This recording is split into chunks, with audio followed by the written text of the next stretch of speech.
Channel घड़ी इशारा कर रही है रात के 9 बजे का और वक्त हो चला है दिन भर की सुर्खियों में रही खबरों को समझने का। तो आइए जल्दी से जान लेते हैं मुख्य खबरें जिस पर होगी हमारी नजर। तो हाथ में लिए रिमोट को साइड रख दीजिए, चैनल चेंज नहीं करना है वरना बहुत कुछ आप मिस कर देंगे। आइए नजर डालते हैं खबरों पर। देखिए, सरकार ने जमीन सर्वे पर रैयतों को राहत दी है। रैयतों को किस तरह की राहत मिलने वाली है इसे आगे समझेंगे। उसके बाद बात होगी शिक्षा विभाग की ओर से जारी किए गए छुट्टियों के कैलेंडर की और फिर बात करेंगे सब्जियों में राजा आलू की। झारखंड में आलू संकट गहराता जा रहा है, इसे आगे डिटेल में बात करेंगे इस पर। और फिर बात करेंगे हम लोग सबसे ज्यादा पेचीदा सवाल की कि आखिर कौन बनेगा महाराष्ट्र का मुख्यमंत्री। और भी कई खबरें हैं लेकिन सबसे पहले बात कर लेते हैं रैयतों को मिली बड़ी राहत की।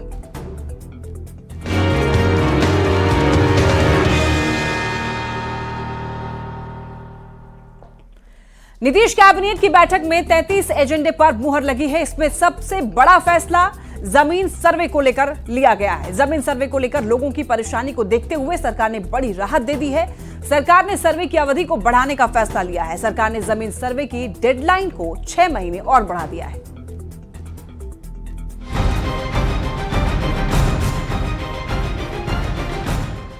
पूर्णिया के अनिरुद्ध मेहता कुछ दिनों पहले तक बहुत परेशान थे। खतियान नहीं मिल पा रहा और अगर कागज नहीं मिले तो जमीन छिन जाने का डर सता रहा है। अनिरुद्ध मेहता के जैसा डर एक नहीं बल्कि बिहार के अनेक लोगों के मन में था।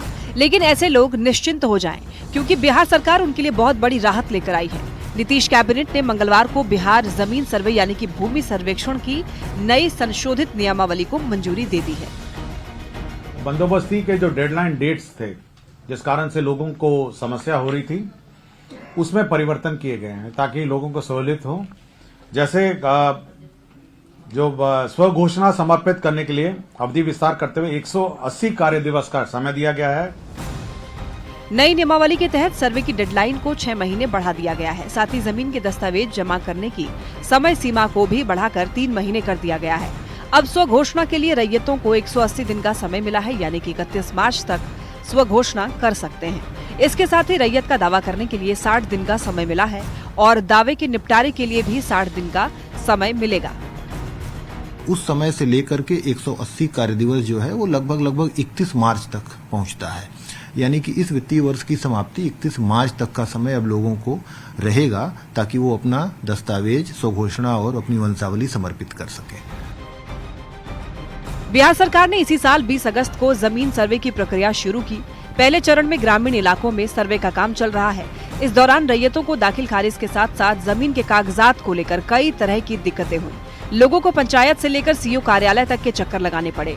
लोगों की परेशानी को कम करने के लिए सरकार ने बहुत बड़ी राहत देने का फैसला लिया और जमीन सर्वे की डेडलाइन को 6 महीने बढ़ा दिया है। न्यूज़ 18 के लिए पटना से संजय कुमार की रिपोर्ट।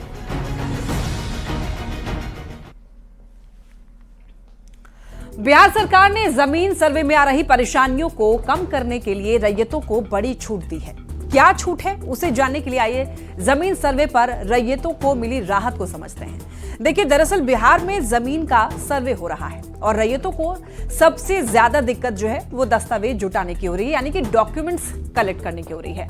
तो सरकार ने दस्तावेज जमा करने के लिए काफी समय दे दिया है। पहले अधिसूचना से 30 कार्य दिवस के अंदर दस्तावेज जमा करना था, जो कि एक तरह से 30 नवंबर की तारीख थी। लेकिन अब सरकार ने उद्घोषणा यानी कि अनाउंसमेंट से तिथि जो है 180 दिन का समय और दिया गया। 20 अगस्त तक सभी जिलों में उद्घोषणा यानी कि अनाउंसमेंट हो गया था और इसके हिसाब से साल 2025 के मार्च महीने के अंत तक रैयत दस्तावेज जमा करा सकते हैं। मतलब ये हुआ कि करीब 6 महीने का और समय मिल गया है। देखिए, किस्तवार के काम के लिए भी समय बढ़ाया गया है। अब आप सोच रहे होंगे कि किस्तवार का काम क्या होता है, तो आपको बता दें कि किस्तवार के काम के दौरान गांव का मानचित्र बनाया जाता है, यानी कि मैपिंग की जाती है। तो पहले किस्तवार के काम के लिए 30 कार्य दिवस का समय था, जिसे कि अब बढ़ा करके 90 कार्य दिवस कर दिया गया है। रैयतों की ओर से दावा या आपत्ति के समय को भी बढ़ाया गया है। इसे 15 से बढ़ा करके अब 30 दिन कर दिया गया है। अब ऐसे में सवाल है कि अगर दस्तावेज का प्रकाशन हो गया है तो उसके बाद रैयत क्या करेंगे या फिर कब तक दावा कर सकते हैं। तो इसके लिए 90 दिन का समय दिया गया है। 90 दिन का समय बीतने के बाद भी निराश होने की जरूरत नहीं है, क्योंकि लेट फीस के साथ एक बार और आपको मौका दिया जाएगा।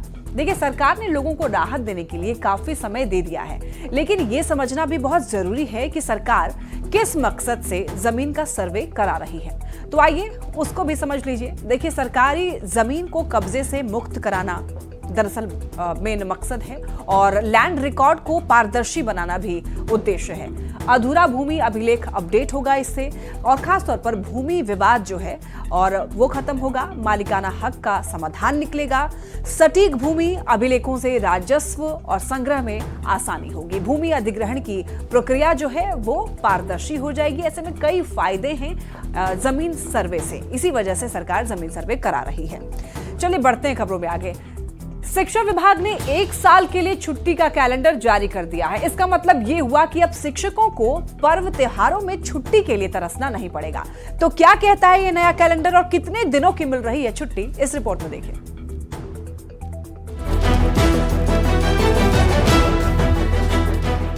बिहार के शिक्षा विभाग ने सरकारी स्कूल के शिक्षकों को एक और बड़ी खुशी दी है। ये खुशी है छुट्टियों वाली। शिक्षा विभाग के एसीएस एस सिद्धार्थ ने 2025 के लिए छुट्टियों का कैलेंडर जारी कर दिया है। इस कैलेंडर में कई महत्वपूर्ण बदलाव किए गए हैं, जिनमें पूर्व एसीएस के पाठक की ओर से जारी किए गए आदेशों को एक बार फिर पलट दिया गया है। इस बार तीज, जिउतिया और अनंत चतुर्दशी जैसे त्योहारों पर शिक्षकों और छात्रों को छुट्टी मिलेगी। हम लोगों ने यह भी देखा है कि पूर्व में क्या क्या छुट्टियां होती रही हैं, तो इन सभी के मद्देनजर हम लोगों ने एक इंटीग्रेटेड निर्णय लिया है, जिसमें हम लोगों ने समर वेकेशन का भी प्रावधान किया गया है। साथ ही साथ दुर्गा पूजा और जो बार बार छठ की छुट्टियां की मांग रही है कि नहाए खाए सोना चाहिए, उसको भी इस बार हम लोगों ने इंक्लूड कर लिया है। नए कैलेंडर के मुताबिक 2025 में कुल 72 दिन की छुट्टी मिलेगी, जिसमें 7 रविवार के अलावा कुल 65 दिनों की छुट्टी रहेगी। 2024 की बात करें तो छुट्टी के कैलेंडर में 60 दिनों की छुट्टियां थीं, लेकिन शिक्षक 30 दिन ही छुट्टी ले पाए थे। गर्मी की छुट्टी में भी शिक्षकों को ड्यूटी ज्वाइन करनी पड़ी थी। यही नहीं, 2 जून से 21 जून तक यानी 20 दिन तक गर्मी की छुट्टी रहेगी, जबकि धनतेरस से लेकर छठ पूजा तक 10 दिनों की छुट्टी मिलेगी। सारी बहुत काफी बड़ी हैं छुट्टियां, और लेकिन एक मेरा अनुरोध है सभी टीचरों से इस पर कि जो लंबी छुट्टियां, जो वेकेशन हैं, उसमें समर वेकेशन में और विंटर वेकेशन में होमवर्क जरूर बच्चों को देंगे और प्रोजेक्ट्स देंगे। बता दें, बिहार में शिक्षकों की छुट्टी को लेकर लंबे समय से विवाद चला आ रहा था। के पाठक के शिक्षा विभाग का अपर मुख्य सचिव बनाए जाने के बाद छुट्टियों में काफी कटौती की गई थी, लेकिन अब एस सिद्धार्थ के एसीएस बनने के बाद शिक्षकों को छुट्टी के मामले में काफी राहत मिली है, जिससे शिक्षक बेहद खुश हैं। न्यूज़ 18 के लिए पटना से संजय कुमार की रिपोर्ट। अब जान लीजिए कि 2025 को लेकर शिक्षा विभाग की ओर से जो कैलेंडर जारी किया गया है, उसमें किस तारीख को कौन सी छुट्टी दी गई है। देखिए, गुरु गोविंद सिंह जयंती 6 जनवरी को छुट्टी मिलेगी और मकर संक्रांति के लिए 14 जनवरी को छुट्टी मिलेगी। तो वहीं गणतंत्र दिवस 26 जनवरी, वसंत पंचमी 3 फरवरी, संत रविदास जयंती 12 फरवरी, शबे बारात 14 फरवरी और महाशिवरात्रि के लिए 26 फरवरी को छुट्टी मिलेगी। तो वहीं होली के लिए 14 और 15 मार्च को छुट्टी है। वहीं बिहार दिवस के मौके पर भी छुट्टी मिलेगी 22 मार्च के दिन। उसके बाद रमजान का अंतिम जुम्मा 28 मार्च, ईद के दिन यानी कि 31 मार्च को भी छुट्टी होगी। वहीं रामनवमी के लिए भी छुट्टी दी गई है, 6 अप्रैल को रामनवमी होगी। महावीर जयंती जो कि 10 अप्रैल को, उस दिन भी छुट्टी होगी। भीमराव अंबेडकर की जयंती 14 अप्रैल, उस दिन भी छुट्टी। गुड फ्राइडे 18 अप्रैल, वीर कुंवर सिंह जयंती 23 अप्रैल और मई दिवस 1 मई को छुट्टी होगी। जानकी नवमी 6 मई छुट्टी होगी। बुद्ध पूर्णिमा के लिए भी छुट्टी दी गई है 12 मई और गर्मी की भी छुट्टी होगी। बता दें आपको 2 से लेकर के 21 जून तक गर्मी की छुट्टी होगी। तो ये बड़ी राहत जो है वो दी जा रही है इस बार शिक्षकों को। तो वहीं मुहर्रम के लिए भी इस बार छुट्टी मिलने वाली है 6 जुलाई को और सावन की सोमवारी के लिए भी छुट्टी मिलेगी। 4 अगस्त को छुट्टी है। रक्षाबंधन 9 अगस्त को मनाया जाना है, इस दिन भी छुट्टी होगी। चेहल्लुम और स्वतंत्रता दिवस एक ही दिन है, 15 अगस्त को छुट्टी मिलेगी और श्री कृष्ण जन्माष्टमी 16 अगस्त को भी छुट्टी होगी। तीज के लिए भी छुट्टी इस बार मिलने वाली है 26 अगस्त को। तीज भी अब यहाँ पर मनाया जा पाएगा और मोहम्मद साहब जन्म दिवस 5 सितंबर को भी छुट्टी मिलेगी। तो वहीं इस बार जिउतिया के लिए भी छुट्टी मिल रही है, 15 सितंबर को छुट्टी मिलेगी। दुर्गा पूजा के लिए कलश स्थापना से छुट्टी शुरू होगी 22 सितंबर को। उसके बाद फिर दुर्गा पूजा 29 तारीख को छुट्टी मिलेगी और उसके बाद सितंबर में भी देखिए 2 तारीख को छुट्टी होगी। उसके बाद आपको बताते चलें कि 2 अक्टूबर को महात्मा गांधी जयंती है, उस दिन आपको छुट्टी मिलने वाली है। और इसके बाद धनतेरस और छठ की जो छुट्टी होगी वो 20 तारीख से लेकर के 29 अक्टूबर तक की छुट्टी मिलेगी। तो वही देखिए गुरु नानक जयंती और कार्तिक पूर्णिमा इस बार 5 नवंबर को छुट्टी मिलने वाली है आपको। और शीतकालीन छुट्टी जो है यानी कि ठंड की छुट्टी 25 से 31 दिसंबर को मिलेगी। तो ये खूब सारी छुट्टियां हो गई, लगभग 73 छुट्टी इस बार मिल रही है शिक्षकों को। तो इस बार कहा जा सकता है कि अब छुट्टी के लिए तरसना नहीं पड़ेगा। सभी त्योहार पर्व पर लगभग छुट्टी जो है शिक्षकों को मिलने वाली है। तो ये बहुत ही अच्छी खबर है और खुशी की बात है शिक्षकों के लिए। तो देखिए बिहार में शिक्षकों का मुद्दा जो है हमेशा छाया रहता है। सबसे ज्यादा नौकरी शिक्षा विभाग में ही मिली है। फिलहाल एस सिद्धार्थ शिक्षा विभाग के एसीएस हैं और इसके पहले के पाठक शिक्षा विभाग के एसीएस थे। के पाठक कड़क मिजाज के अधिकारी माने जाते हैं और के पाठक ने स्कूलों की छुट्टियों में कटौती कर दी थी। इसी वजह से शिक्षक जो है काफी परेशान भी थे। यहां तक कि गर्मी की छुट्टियों में भी शिक्षकों को स्कूल आना पड़ा था, जिसको लेकर शिक्षकों में काफी ज्यादा गुस्सा था। खासकर त्योहारों में छुट्टी खत्म करने पर ज्यादा नाराजगी थी। तो विभाग ने इस बार शिक्षकों की शिकायत जो है वो दूर कर दी है। अब देखिए स्कूलों की छुट्टियों को बढ़ा करके 60 से 72 कर दिया गया है, जिसको लेकर शिक्षकों में काफी खुशी देखी जा रही है। यानी कि कह सकते हैं कि काफी सारी छुट्टियां हैं, अब शिक्षकों को तरसना नहीं पड़ेगा। सारे त्योहारों पर इस बार छुट्टी मिल रही है, यहां तक कि तीज और जितिया पर्व पर भी छुट्टियां इस बार मिलने वाली है। तो ये बड़ी राहत की खबर है इस बार। चलिए बढ़ते हैं खबरों में आगे। पूर्णिया सांसद पप्पू यादव को जान से मारने की धमकी देने का मामला, इस मामले में बड़ा खुलासा हुआ है। पुलिस के अनुसार सांसद पप्पू यादव जो हैं, सांसद पप्पू यादव के सहयोगियों ने आरा से गिरफ्तार हुए रामबाबू यादव को पैसे का लालच देकर धमकी देने के लिए कहा था। आरोप है कि सांसद के सहयोगियों ने इसके लिए 2000 रुपए भी दिए थे और लालच 2 लाख रुपए का दिया गया था। पुलिस के खुलासे पर पप्पू यादव ने कड़ी प्रतिक्रिया दी है।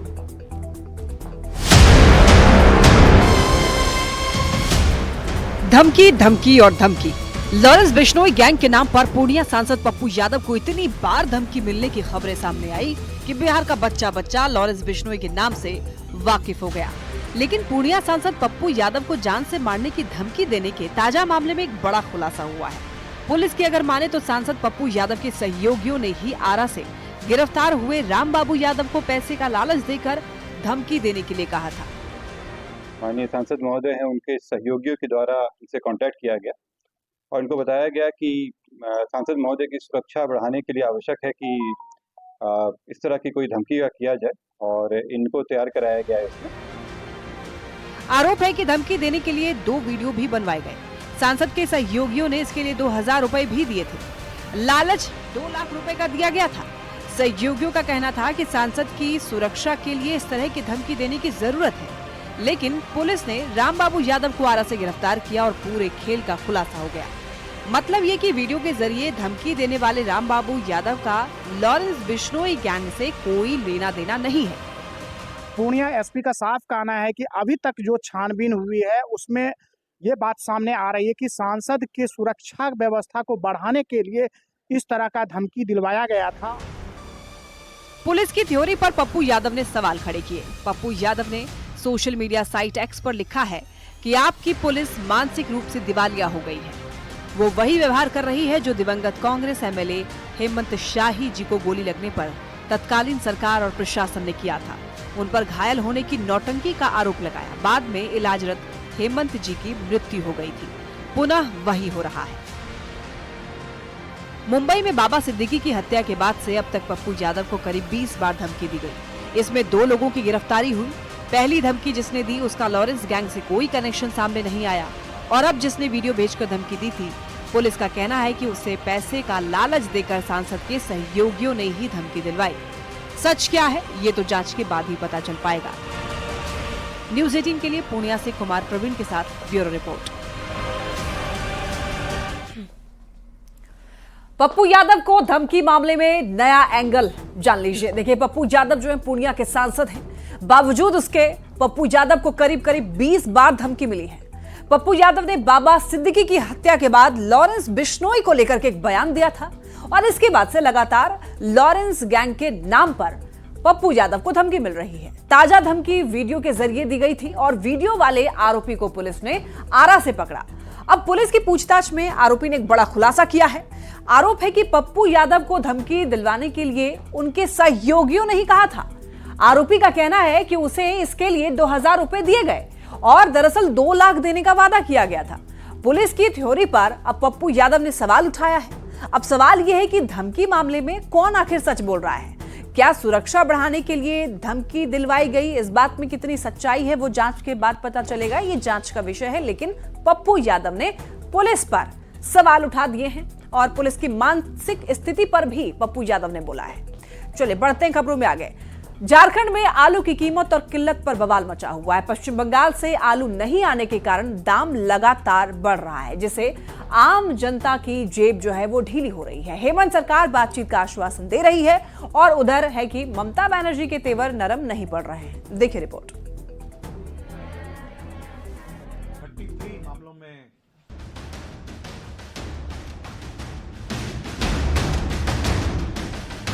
तारीख 28 नवंबर 2024। पश्चिम बंगाल की मुख्यमंत्री ममता बनर्जी झारखंड के सीएम हेमंत सोरेन के शपथ ग्रहण समारोह में शामिल हुई।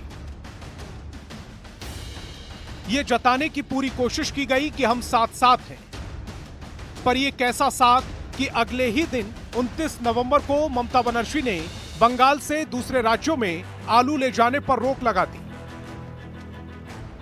ममता के इस फैसले के कारण लगातार 5 दिन से आलू के ट्रक बंगाल से झारखंड नहीं जा रहे हैं, जिससे राज्य में आलू की किल्लत बढ़ गई। हमने हमारे मुख्य सचिव इस विषय में बात कर रहे हैं और आवश्यकता पड़ेगी तो उस पर हम लोग अभी बात करेंगे। प्रोजेक्ट भवन में सीएम हेमंत सोरेन ने कहा कि मुख्य सचिव के स्तर पर बात हो रही है, जरूरत पड़ी तो मैं खुद बंगाल सरकार से बात करूंगा। पर ममता बनर्जी हैं कि रुकने का नाम नहीं ले रही। सोमवार को ममता बनर्जी ने विधानसभा में आलू की किल्लत और बढ़ती कीमतों का मुद्दा उठाया और कहा कि फिलहाल आलू का अंतर्राज्यीय व्यापार पर रोक जारी रहेगी। बंगाल सरकार और मुख्यमंत्री कार्यालय को अंधेरे में रखकर आलू प्याज दूसरे राज्यों में भेजा जा रहा है। मुनाफाखोरों की वजह से राज्य में आलू की किल्लत है। आलू प्याज दूसरे राज्यों में भेजे जाने से पहले बंगाल को प्राथमिकता दी जाए। ममता बनर्जी की नाराजगी के कारण झारखंड में आलू की कीमत बढ़ती जा रही है। आम आदमी की जेब पर असर पड़ रहा है। मंगलवार को मामले की गूंज संसद में सुनाई दी। हजारीबाग से बीजेपी सांसद मनीष जायसवाल ने लोकसभा में इस मुद्दे को उठाया और कहा कि बंगाल सरकार की नीतियों के कारण झारखंड में आलू की कीमतों में अप्रत्याशित वृद्धि हो रही है।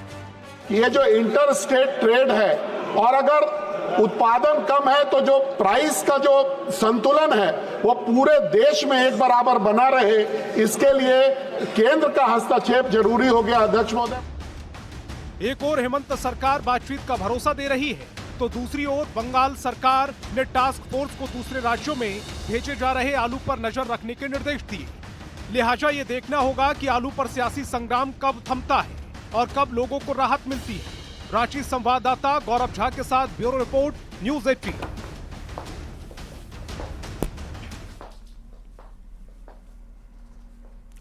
पश्चिम बंगाल में आलू की कीमत बढ़ रही है। पश्चिम बंगाल ने, आपको बताते चलें कि आलू के अंतर्राज्यीय व्यापार पर रोक लगा दी। इसकी वजह से झारखंड में आलू नहीं पहुंच पा रहा है और झारखंड में आलू की किल्लत हो गई है। यही वजह है कि आलू को लेकर के संकट जो है वो गहराता जा रहा है झारखंड में और इसका साफ साफ से देखा जा सकता है कि असर जो है वो लोगों के जेब पर पड़ रहा है। लोगों की जेब ढीली हो रही है क्योंकि महंगाई आलू को लेकर बढ़ती जा रही है। आलू के दाम में इसका असर देखा जा रहा है। और चलिए बढ़ते हैं खबरों में आगे। देखिए, सूत्रों की अगर माने तो देवेंद्र फडणवीस महाराष्ट्र के नए मुख्यमंत्री होंगे। अब सिर्फ इसका औपचारिक ऐलान होना बाकी है और माना यह जा रहा है कि कल होने वाली बीजेपी विधायक दल की बैठक के बाद देवेंद्र फडणवीस के नाम की आधिकारिक घोषणा की जा सकती है। विधायक दल की बैठक के लिए बीजेपी ने निर्मला सीतारमण और विजय रूपाणी को पर्यवेक्षक बनाया है और इन दोनों की मौजूदगी में ही महाराष्ट्र के सीएम का नाम तय होगा।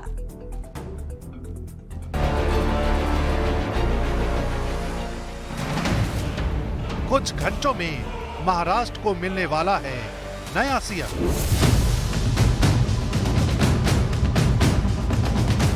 इसी फैसले पर मुहर लगाने के लिए निर्मला सीतारामन और विजय रूपानी को पर्यवेक्षक बनाया गया है।